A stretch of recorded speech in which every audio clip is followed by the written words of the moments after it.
오늘 말씀은 누가복음 15장 1절에서 7절입니다.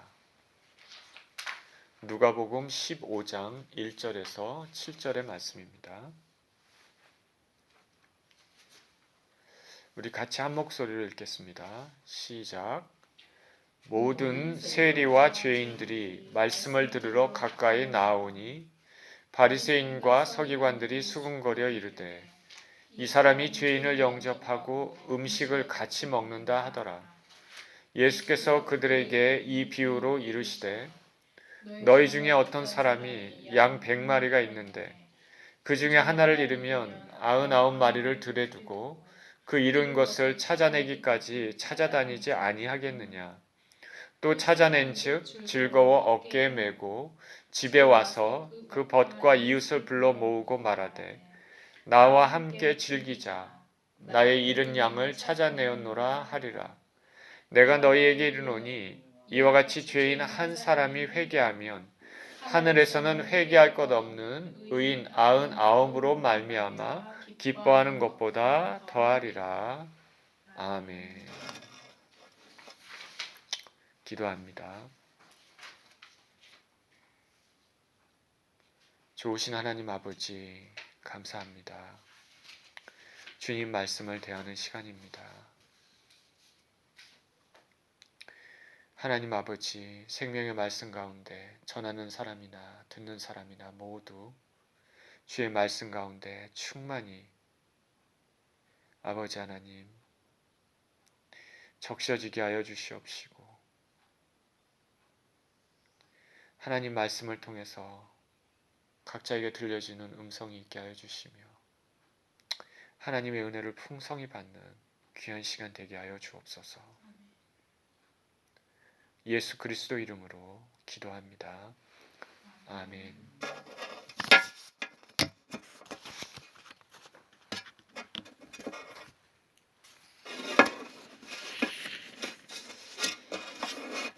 누가복음 15장에서는 회개에 대한 세 가지 비유가 나옵니다. 예수님께서 세리와 죄인들 그렇게 그들과 사귀니까 유대 종교 지도자들이 비난을 합니다. 그러자 예수님께서 주시는 교훈입니다. 첫 번째 비유는 오늘 본문의 1절에서 7절까지의 잃은 양 비유입니다. 그리고 이어지는 8절에서 10절까지는 잃은 드라크마의 비유가 나옵니다. 그리고 마지막에 11절에서 32절까지는 탕자의 비유가 나옵니다. 이 모두 방탕하고 잃어버린 영혼들이 주님께 돌아오는 메시지를 담고 있습니다. 의사 누가는 이 15장에 이렇게 세 개의 비유를 같이 연속으로 배치해 놓았습니다. 그 중에 첫 번째 비유, 잃은 양의 비유는 잃은 것에 초점이 맞춰져 있습니다. 두 번째 비유인 잃은 드라크마 비유에서는 찾는 것에 초점이 맞춰져 있습니다. 그리고 세 번째 비유, 탕자의 비유에서는 회복, 그것이 초점이 맞춰져 있습니다. 오늘 본문은 첫 번째 비유인 잃은 양의 비유에 대한 말씀입니다. 본문을 통해서 주님이 어떤 메시지를 주시는지 생각하는 시간을 갖습니다. 1절이 이렇게 시작합니다. 모든 세리와 죄인들이 말씀을 들으러 가까이 나아오니. 세리와 죄인들이 말씀을 들으러 예수님께 가까이 나왔습니다. 이들은 예수님께서 연약한 자들을 긍휼히 여기고 받아주신다는 것을, 그런 예수님의 성품을 알았을 것입니다. 그래서 이들은 사람들로부터 따돌림을 당해서 사회적인 교제를 할 수가 없었지만은, 어울리지 못했지만 예수님은 분명히 다르다고 생각했을 것입니다.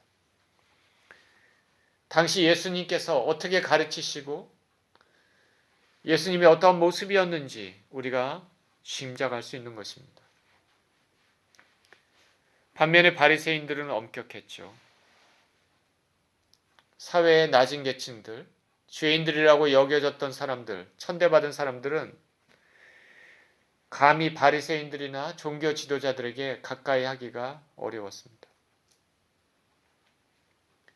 당시 바리새인들은 조상의 유전들 혹은 율법 해석을 기초로 해서 수많은 금지 조항, 하지 말아라, 그리고 수많은 의무 조항, 무엇을 해라 이렇게 만들었습니다. 그렇게 만든 다음에 이것을 지키지 못하면 죄인으로 취급했습니다. 그래서 그들이 말하는 죄인으로 취급되는 사람들은 윤리적으로, 도덕적으로 문제가 있는 사람들은 죄인입니다. 예를 들어 간음한 사람들이나 도둑질하는 사람들은 죄인입니다. 그리고 그들은 불명예스러운 직업, 온전치 못한 직업을 가진 사람들도 죄인으로 취급했습니다. 이 부류에는 세리들, 세금 걷는 사람들이나 그리고 동물의 가죽을 만드는 사람들. 동물의 가죽을 벗기려면 결국 죽은 동물을 만져야 되고 또 피를 만질 수도 있죠. 그래서 동물의 가죽을 만지는 사람들, 그리고 목자들, 양을 치는 목자들, 이런 사람들은 죄인입니다. 죄인. 따라서 본문의 세리들이나 죄인들은 바리새인들을 포함해서 종교 지도자들에게 가까이 가기가 어려웠습니다. 그렇지만 예수님은 달랐습니다. 오늘 본문이 일어났던 곳은 바리새인의 지도자, 바리새인들 중에 지도자급에 속한 그곳, 그 집에서 식사하던 중에 일어났습니다. 죄인들은 예수님을 보고 가까이 나옵니다. 이와 같이 언제든지 어디서든지 예수님이 계신 곳이면 사회에서 천대받고 배척받던 사람들이, 소외된 사람들이 모였습니다. 세상은 나를 거부해도, 거절해도 예수님은 나를 거부하고 거절하지 않으십니다. 저나 여러분이나 거절에 대한 상처가 있을 것입니다. 사람은 거절해도 예수님은 거절하지 않으십니다. 이 땅에 살면서 예수님이 배척하는 영혼들은 한 사람도 없습니다. 누구나 다 예수님께 나아갈 수 있는 것입니다. 죄인이든 의인이든 예수님의 피의 공로로 말미암아 누구나 다 이 땅에 사는 동안 예수님께 나아갈 수 있는 것입니다. 2절에 바리새인과 서기관들이 수군거려 이르되 이 사람이 죄인을 영접하고 음식을 같이 먹는다 하더라.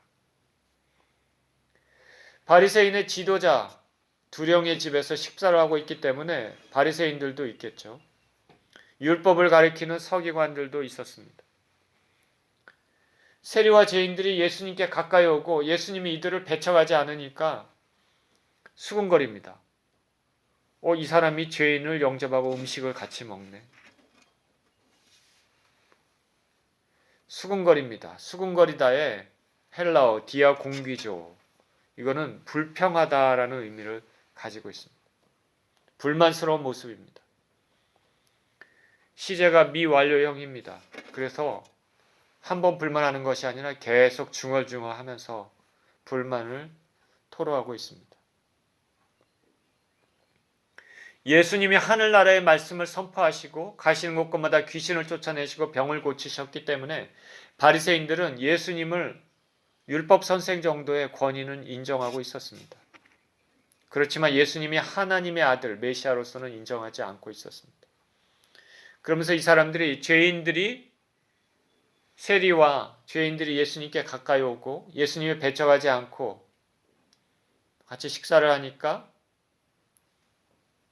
이 서기관들과 바리새인들이 예수님에 대해 이 사람, 죄인을 영접하고 음식을 같이 먹네, 이 사람이라고 표현하고 있습니다. 이들은 예수님이 이들과 같이 있는 것을 이해할 수가 없고 용납할 수가 없었습니다. 어떻게 하나님 말씀을 가리킨다는 사람이 죄인들을 영접하고 같이 있을 수가 있는가?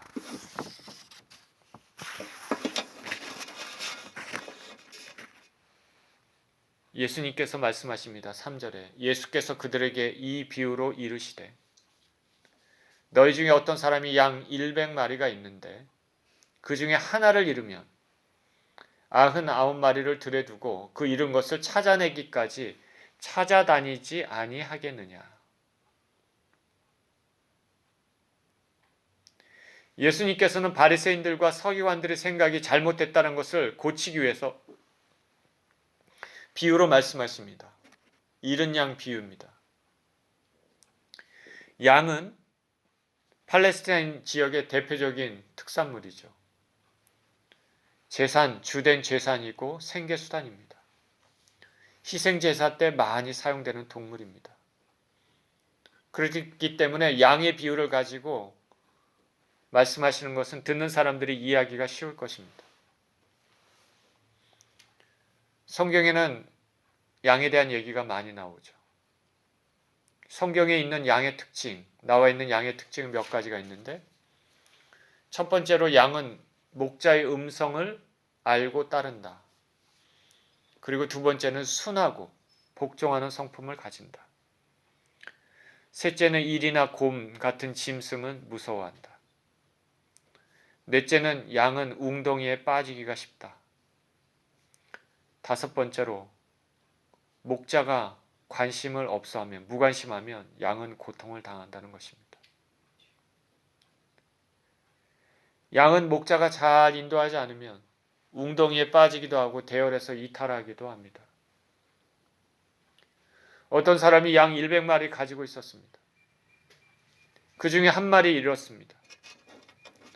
대열에서 이탈한 것으로 보이는데 팔레스타인은 그 지형이 목초지가 어디냐면 대부분 남북을 잇는 중앙 고원지대에 있습니다. 중앙 고원지대 위에서부터 밑에 남북으로 거기가 높죠. 우리가 잘 아는 예루살렘도 그 산지에 있는 것이죠.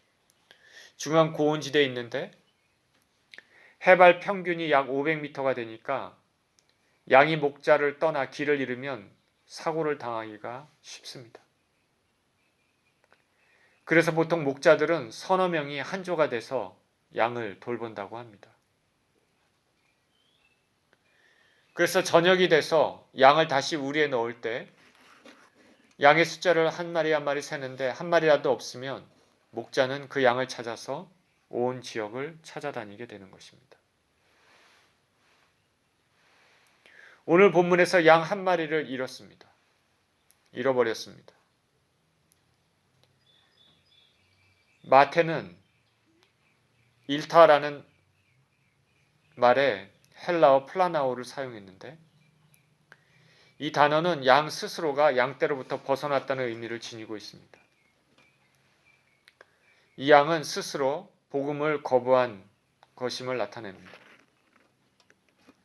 잃어버린 양은 세상에서 방황하는 죄인을 나타냅니다. 지금도 많은 사람들이 복음을 거부하고 있습니다. 세상에서 방황하고 있습니다. 그들 중에는 나는 방황하지 않는다. 내가 왜 방황을 한다고 생각하나? 그렇게 생각하는 사람들도 있겠지만 예수님께 나오지 않는 사람들, 예수님과 관계를 맺고 살지 않는 사람들은 모두 방황하는 영혼들이고 잃어버린 영혼들입니다.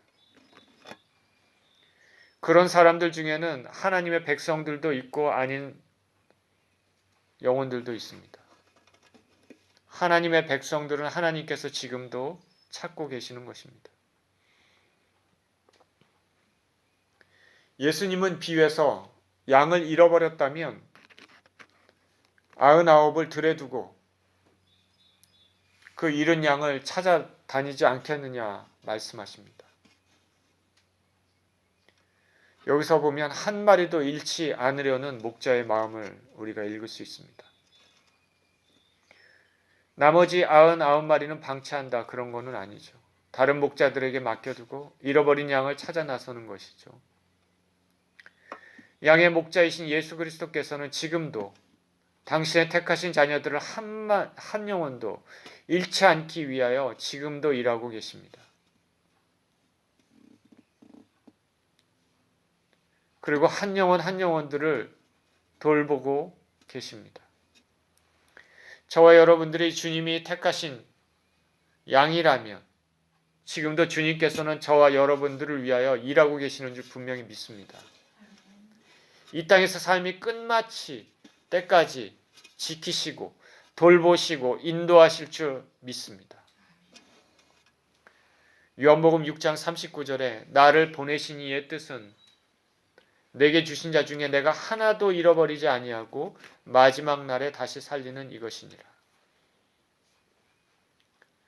저와 여러분이 하나님께서 택하신 양입니까? 그러면 주님께서 저와 여러분들을 붙잡고 계시고 절대 잃어버리지 않으시고 그렇게 하시려고 지금도 일하시고 마지막 날에 다시 살리실 줄을 믿습니다. 마태복음 23장 15절에서는 이 바리새인들도 한 사람의 계종자를 얻기 위해서 바다와 육지를 두루 다닌다. 그렇게 말합니다. 이들의 목적은 자신들의 종파, 그것을 신봉하는 사람을 얻기 위한 것이죠. 그렇지만 예수님이 찾으신 이유는 길을 잃고 위험에 처한 양들을 구원의 길로 이끄시기 위함입니다.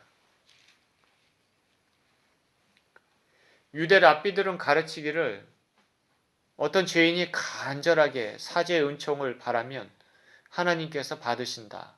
그렇게 가르쳤습니다. 맞는 말이죠. 죄인이 하나님을 간절히 찾으면 사죄의 은총을 바라면 하나님이 받으신다. 그런데 오늘 본문의 초점은 이와는 반대로 죄인을 먼저 찾으시는 하나님을 묘사하고 있습니다. 죄인을 먼저 찾으시는 하나님. 예수님의 은혜가 없으면 우리는 다 길 잃어버린 양으로 살고 있었을 것입니다.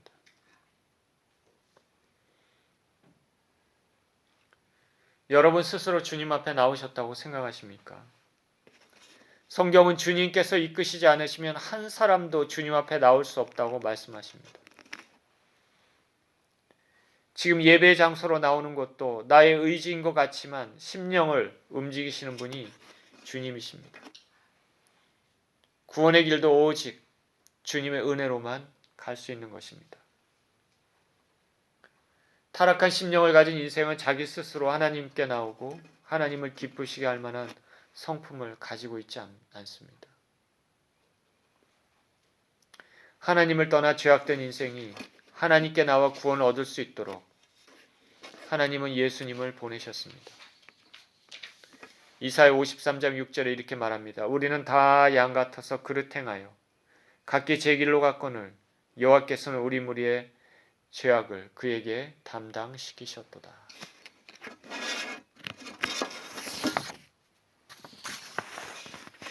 우리는 다 양 같아서 각기 제 길로 갔지만 자칭 의인을 부르러 온 것이 아니라 죄인을 부르러 오신 예수님께서는 이 어두운 심령을 가지고 있었던 우리와 같은 잃어버린 양을 구하시기 위해 목숨을 버리셨습니다.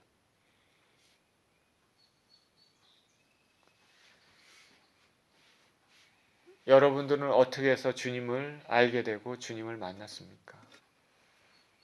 저는 지금도 하나님께서 은혜를 주셔서 하나님, 예수 그리스도를 통해서 하나님께 나아가는 그 진리를 알게 되는 것은 참으로 놀라운 일입니다. 하나님의 은혜를 주지 않았으면 지금 어떻게 됐을지 모릅니다. 이 땅에서의 삶이 전부가 아닙니다. 영혼의 관점에서는 이 땅에서는 정말로 짧은 시간입니다. 많은 사람들이 이 땅의 삶이 전부라고 생각하고 그렇게 사는 사람들이 많습니다. 그러나 성경은 분명히 하나님이 살아계시고 하나님이 역사하시며 인간의 생사화복과 모든 인간의 역사를 주관하고 계시고 영혼을 주관하고 계신다고 분명히 말씀하고 있습니다. 이 땅을 떠나면 그것이 다가 아니라 진정한 영혼의 세계로 들어가는 것이죠. 그러니까 시선을 이 땅에 두고 살면은 안 됩니다. 그거는 참으로 어리석은 인생들입니다. 왜 이 하나님을 모를까? 이 왜 영원한 생명을 모를까? 저와 여러분이 이 하나님을 알고 예수 그리스도를 알고 영원한 생명을 알았다면 그것이 진짜의 은혜입니다. 그 은혜를 알게 해주신 주님을 찬양합니다.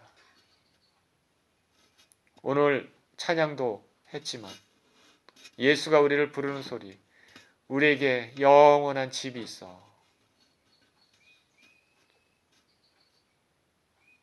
우리가 이 땅을 잘 예수님 믿고 살다가 이 땅을 떠날 때 우리에게 주어진 영원한 집이 있습니다. 그 집은 영영토록 우리에게 주어지는 집입니다. 그러나 이 땅을 주님을 모르고 주님을 안다고 하는데도 자기 멋대로 자기 소욕대로 살다 보면 이 땅을 떠나고 난다면 영원한 멸망으로 들어갑니다. 사람들이 왜 이것을 알지 못하고 이것을 깨닫지 못할까? 그러니 저나 여러분이나 이것을 알았다면은 그것이 진짜 주님의 은혜가 되는 것입니다. 우리는 다 양 같아서 각기 제 길로 가려고 하지만 자칭 의인을 부르러 온 것이 아니라 죄인을 부르러 오신 예수님께서는 이 어두운 심령을 가지고 있었던 우리 같은 잃어버린 양을 구하시기 위해 목숨을 버리셨습니다. 하나님을 거부하는 인생들에게 주님께서는 두 팔을 벌려 나오라 말씀하십니다. 구원의 은혜는 누구에게나 열려 있습니다. 우리는 주님께 나가기만 하면 되는 것입니다. 복음에 빚진 사람이란 책을 쓴 이민교 선교사라는 분이 계십니다. 이분은 원불교 법당에서 목탁을 두드리던 원불교 도를 전하던 사람입니다. 뿌리 깊은 원불교 가정에서 태어났는데 그리고 고아와 장애인들에게 온 마음을 쏟기도 했습니다. 굉장히 착한 마음이죠. 심성 자체는 착했습니다. 그래서 자타가 공인 원불교 교육자가 될 죄목이었습니다. 누나의 권유로 고3 때는 소록도를 방문해서 그 이후에는 아예 원불교 전도사로 자임하고 나섰습니다. 어느 날은 눈이 쏟아지는 날 고무신 신고 지리산 천왕봉을 몇 차례 오르는 고행길도 그렇게 걷기도 합니다. 그런데 이 이민교라는 사람을 지켜보고 계신 분이 있었습니다. 바로 예수 그리스도십니다. 그는 그가 쓴 책에 이런 말을 합니다. 1988년 3월 2일 나는 그날을 결코 잊을 수가 없습니다. 틈만 나면 나는 소록도에 갔습니다. 그날도 소록도 법당에 있었습니다.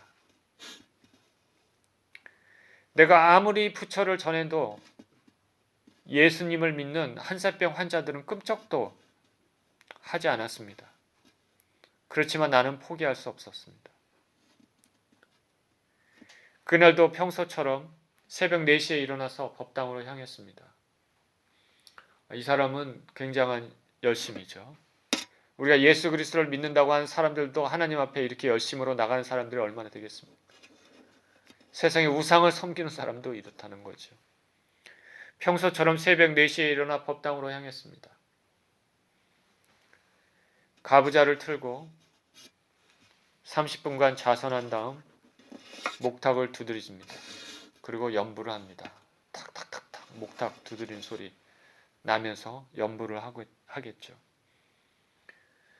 그런데 염불이 되지 않습니다. 입에서는 엉뚱한 말이 나옵니다. 손으로는 목탁을 계속 치면서 소리로는 탁탁탁탁 목탁 소리는 나는데 입에서는 염불이 안 나오고 입에서 이런 말이 나옵니다. 며칠 후 요단강 건너가. 목탁 소리와 이 소리가 입에서 계속 나옵니다. 깜짝 놀랐습니다. 내가 왜 이런 소리를 할까? 그만하려고 하는데 멈추지가 않습니다. 그런데 이 소리는 며칠 전에 어디선가 들었습니다. 화장터에서 기독교인들이 부르는 찬송 소리였습니다. 따져보면 며칠 전에만 들은 것이 아니라 지난 7년간 소록도를 드나들 때마다 수도 없이 들었던 이 소리입니다. 찬송가 소리입니다. 아무리 그렇다 해도 연부를 해야 될 중 입에서 어떻게 찬송가가 터져나올 수 있을까? 손은 목탁을 두드리며 계속 움직이고 목탁 소리는 나지만 입에서는 찬송가가 나오고 그러다 보니까 입이 혀가 또 말려 들어갑니다. 뜻모를 소리까지도 이제 외치기 시작합니다. 방언이 터졌습니다. 1시간 넘도록 목탁 내려놓고 법당을 뒹굴었다고 합니다. 정신을 차려보니 얼굴에 콧물과 침으로 범벅이 돼서 엉망이 돼버렸습니다. 그가 말하기를 자신은 예수 믿는 자를 잡으려였던 사울처럼 하나님께서 찾아와 주셔서 자신을 변화시켜 주셨다 말하고 있습니다. 한 잃어버린 영혼이 예수 그리스도께 돌아오는 그 순간입니다. 오랫동안 우상을 섬겼는데 이 우상을 섬기던 삶을 접고 주님께 헌신하기 시작했습니다. 주님을 몰랐을 때도 우상을 위해서 그렇게 애썼는데 주님을 알고 나면 얼마나 더 헌신하겠습니까? 주님의 은혜 감사해서 선교사로 자신의 삶을 드렸습니다.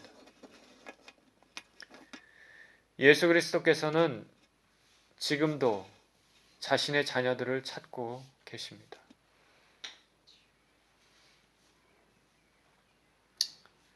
택하신 자녀들이 길을 잃고 방황했을 때 돌아오기를 간절히 기다리고 계시는 것입니다. 5절입니다. 또 찾아낸 즉 즐거워 어깨에 메고 집에 와서 그 벗과 이웃을 불러 모으고 말하되 나와 함께 즐기자. 나의 잃은 양을 찾아내었노라 하리라. 주인은 잃어버린 양 한 마리를 찾기 위해서 두루 다녔는데 마침내 찾았습니다. 너무나 기쁠 것입니다. 주님을 떠나 방황하던 영혼이 하나님 앞에 회개하며 주님 말씀대로 살겠다고 이제 다짐하면 주님께서 얼마나 기뻐하시겠습니까?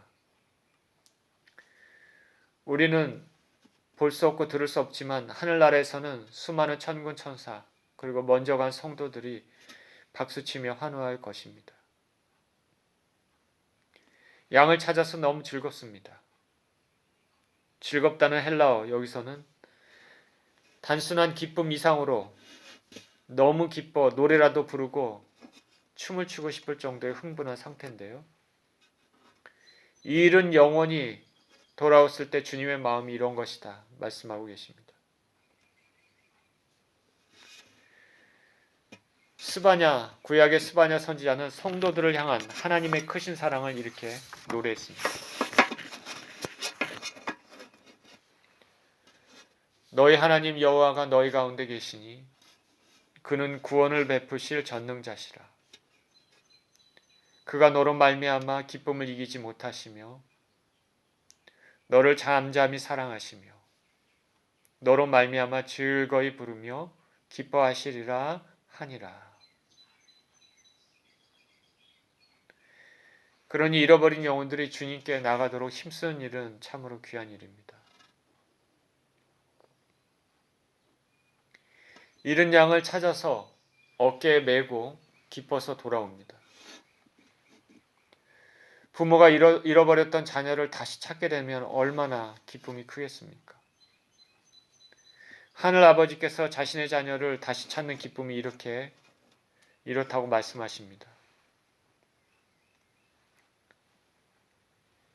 이것은 적절한 비유인지 모르겠지만 제 집에서 키우는 고양이가 집을 나간 적이 있습니다. 보통 저녁에 돌아오는데 그날은 들어오지 않았습니다. 하필 그날 저녁에는 비도 많이 오고 날씨도 춥고 그런 거친 날이었습니다.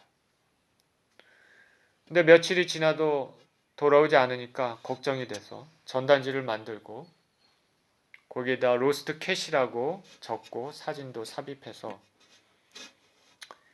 가까운 곳에 전단지 주고 도움 요청했습니다.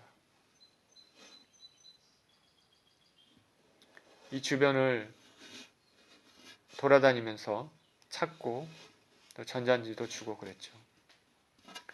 일주일을 지내도 오지 않고 그러다가 거의 2주가 돼서야 초췌한 모습으로 뒷마당에 나타났습니다. 고생을 많이 하고 먹지 못했는지 몰골이 많이 아립니다. 돌아온 고양이 보니까 얼마나 기뻤는지 모릅니다. 하나님을 멀리 떠나 사는 영혼들은 초췌하기 이를 데 없습니다. 겉은 멀쩡하지만 속 영혼의 모습은 초췌하기 그지없습니다. 더럽고 추하고 냄새가 납니다. 그러나 이런 영혼들이 주님 앞에 나오면 깨끗함을 입게 되기 시작합니다. 주인은 양을 찾아서 어깨에 메고 집에 왔습니다. 그리고 친구들과 이웃들을 불러 모읍니다. 그러면서 나의 잃은 양 찾았으니까 함께 즐기자. 잔치를 벌입니다. 즐거움을 자기뿐만 아니라 주위 사람들과 함께 느끼도록 합니다. 이 땅에서 방탕하며 살았던 영혼이 회개하고 주님께 돌이킬 때 주님은 주님뿐 아니라 천국의 천군 천사와 모든 성도들과 함께 즐거움을 누리기를 원하십니다. 잃은 영혼이 돌아오는 것은 예수님만의 기쁨이 아니라 하나님 나라 전체의 큰 기쁨이 되는 것입니다.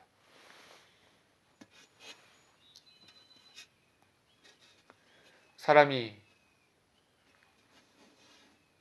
이 땅에 살면서 혹은 죽어서 어딘가 가야 될 곳이 있지만 천국에 한 사람이 더 채워지는 것이 지옥에 한 사람 더 채워지는 것보다 훨씬 좋지 않겠습니까? 복음서에는 예수님이 천국에 관한 비유를 많이 하셨는데 이 천국 비유들에는 잔치의 기쁨을 표현하는 것이 많습니다. 그만큼 천국은 잔치 자리에 참여하는 것과 같기 때문입니다.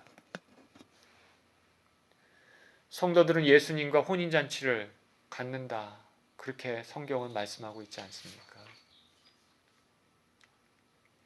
7절입니다. 내가 너희에게 이르노니 이와 같이 죄인 한 사람이 회개하면 하늘에서는 회개할 것 없는 의인 99으로 말미암아 기뻐하는 것보다 더하리라. 예수님은 잃어버리지 않은 99마리 양으로 기쁘지만 잃었다가 다시 찾은 한 마리 양 그것 때문에 더욱 큰 기쁨이 있다 말씀하십니다. 99마리의 양도 귀하지만 다시 찾은 잃어버렸던 그런 한 마리 양은 더 각별한 관심의 대상이 됨을 말하고 있습니다. 탕자의 비유에서도 아버지와 함께 있던 첫째 아들도 중요하지만 그 아버지는 잃어버렸다 다시 찾은 둘째 아들에 대해 더 긍휼과 동정을 쏟고 있습니다. 물론 이것은 둘째 아들이 더 사랑받는다 그렇게 말하는 것이 아닙니다. 요지는 돌아온 영혼에 대해 하나님의 기쁨은 특별하다는 것을 말씀하고 있습니다. 이와 같이 죄인 하나가 회개해서 하나님께 돌아오는 것이 큰 기쁨이 되는데 우리 삶에도 방황하는 인생들을 주님께 돌아오는데 쓰임받는 삶이 되었으면 좋겠습니다. 오늘 본문의 비유의 목적은 잃은 양 하나를 다시 찾는 기쁨이 99마리 양보다 더 큰 것임을 말하고 있습니다. 그리고 의인인 채 하는 바리새인과 서기관들은 결코 하나님이 기뻐하시는 사람들이 아니라는 것을 말하고 있습니다. 잃어버린 양을 찾는 것, 죄인이 회개하고 하나님께 돌아오는 것은 하나님께 큰 기쁨이 됐지만 바리새인과 서기관 같은 종교 지도자들에게는 불평거리가 됐습니다. 하나님의 마음은 지금도 죄 가운데 멀리 떠나 방황하는 영혼들이 하루빨리 돌아오기를 원하십니다. 이 영혼이 회개하고 돌아올 때 하늘나라에서는 큰 잔치의 기쁨이 있습니다. 저와 여러분들도 이와 같이 주님이 기뻐하시는 일에 사용되었으면 좋겠습니다. 잃어버린 영혼들이 주님께 돌이키도록 힘쓰는 저와 여러분 모두 되시기를 예수 그리스도 이름으로 축원드립니다. 기도하겠습니다.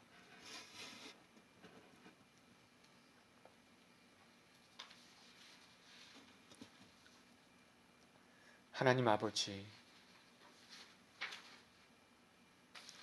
오늘 본문의 비유를 통해서 주님께서는 잃어버린 영혼을 간절히 찾기를 원하시고 세상에서 방황하고 멸망으로 가고 있는 영혼들이 주님 앞에 돌이켜 생명을 얻는 것을 얼마나 기뻐하시는지 말씀하고 있습니다. 하나님 아버지, 우리 삶에도 그 잃어버린 영혼들을 찾을 수 있는 그런 인생들 될 수 있게 하여 주옵소서. 감사를 드리며 우리 주 예수 그리스도 이름으로 기도합니다. 아멘.